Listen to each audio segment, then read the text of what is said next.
Good morning. It is Friday, May 14th. Today's word, or as we saw, today's title is Our Reflection. And the verses for the day is Proverbs 27, verse 19 says, "As in water, face reflects face. As you look in water, face reflects face. So a man's heart reveals the man." So our heart is the most accurate representation of who we really are, not our outside, our exterior, or anything else but our heart. Psalm 119, verses 5 and 6, and this is out of the New Living Translation, says, "Oh, that my actions would consistently reflect your principles. Then I would not be disgraced. I will not be disgraced when I compare my life with your commands." Now listen to that. I mean, that's all. I love that wording of that. Oh, that my actions, my regular actions, my movements would consistently reflect your principles. Then I would not be disgraced when I compare my life with your commands. So the reflection of my life should be your commands. And I don't want to be disgraced. Okay, great stuff. So our reflection, well, what am I talking about here? Well, I don't know if you're anything like me, and if your natural tendency is as mine is. And that is that I think first and foremost, for me, just because I'm selfish, and then also because I'm a teacher as well.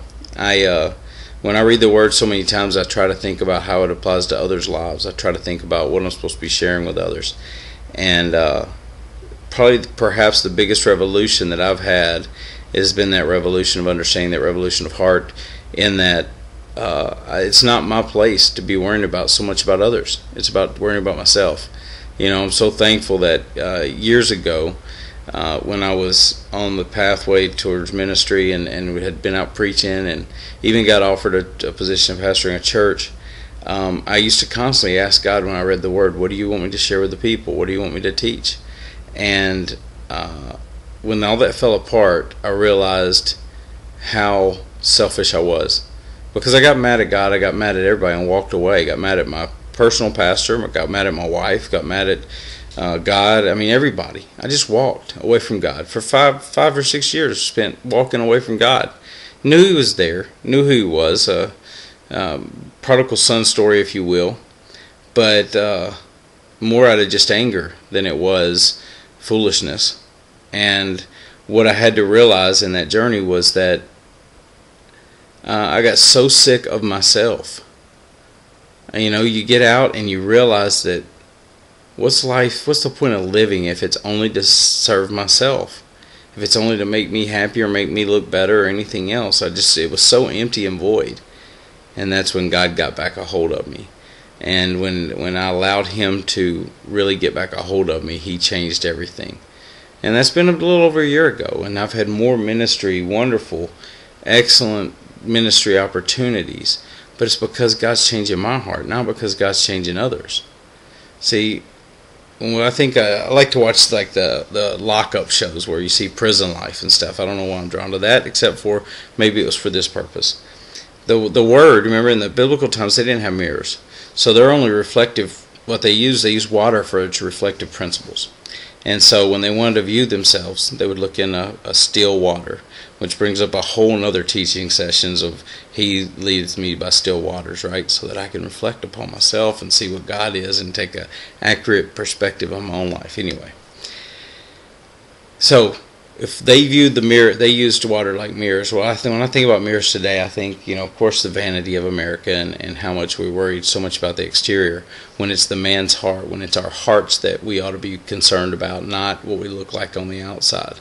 Now, aside from that, I think about these prison shows.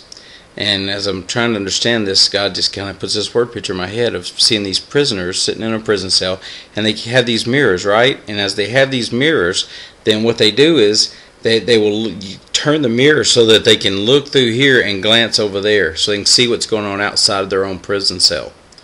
Now here's the beauty in this. We do that all the time. We are imprisoned by our own sins. And instead of identifying the truth that we are in prison to our own sins, we got to first acknowledge where we are. Quit being focused on everything going on in others' lives around us or situations that are outside of our control, that aren't in our cell. Okay? So first we got to identify where we are, and then we need to look at the mirror and get our perspective straight on.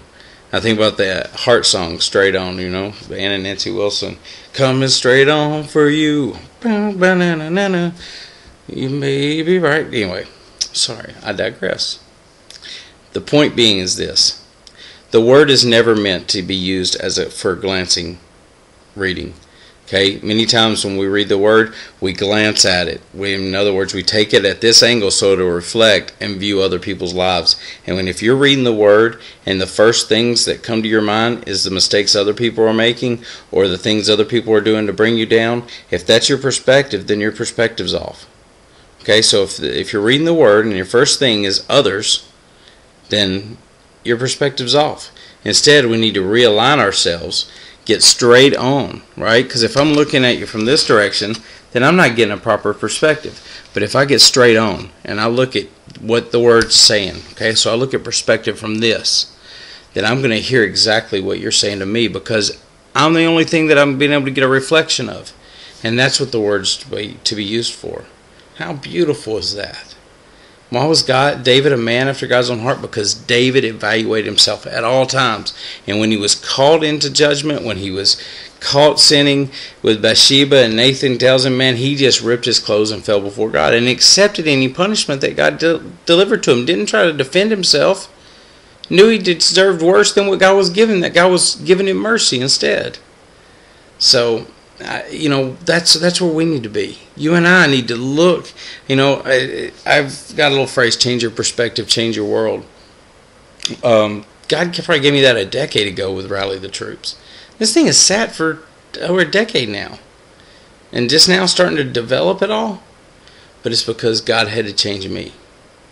And when I said that change your perspective, change your world, I understood that as a man thinketh in his heart, so is he. So as we change our perspective and our understanding of our lives, then we can change the world around us by doing that. Okay, especially if you let Christ in you. So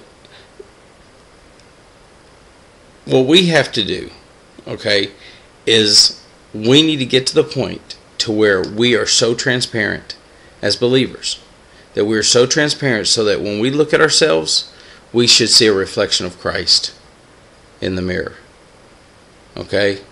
We want his principles to give an accurate reflection of our life. And that's our goal.